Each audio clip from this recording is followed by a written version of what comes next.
সুপ্রিয় দর্শক, কোনো ব্যক্তি যদি রমজানের রোজা রাখা অবস্থায় অথবা অন্য কোনো সময় রোজা রাখা অবস্থায় যদি ভুলে কোনো কিছু খেয়ে ফেলে, তাহলে তার কি করণীয়? তার রোজাটি কি ভেঙে যাবে? আমাদের সমাজের মধ্যে এটি প্রচলিত যে একবার যদি কোনো ব্যক্তি খেয়ে ফেলে, তাহলে সে ভীত সন্ত্রস্ত হয়ে যায় যে না জানি আমার রোজা ভেঙে গেল কিনা।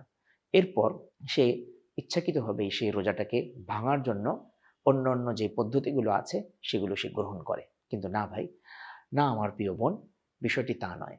আপনি যদি ভুলে কোনো কিছু খেয়ে ফেলেন, তাহলে রসুল করিম সাল্লাল্লাহু আলাইহি ওয়াসাল্লাম বলছেন সহিহ বুখারীর ৬৬৬৯ নম্বর হাদিসে যে মান আকালা নাসিয়ান ওয়া হুয়া সাইমুন ফালইউতিম্মা সাওমা। কোনো ব্যক্তি যদি ভুলে রোজা রাখা অবস্থায় খেয়ে ফেলে, তাহলে সে যেন তার রোজাটাকে কন্টিনিউ করে, সে যেন তার রোজাটাকে পূর্ণ করে। ফাইন্নামা আতআমাহুল্লাহ, কারণ এই যে ভুলে সে খেলো, এটা তো সে ইচ্ছাকৃতভাবে খায় নাই।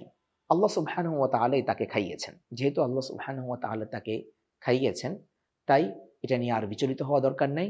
তওবা ইস্তেগফার করবে এবং সারাদিন সে রোজাটাকে পূর্ণ করবে।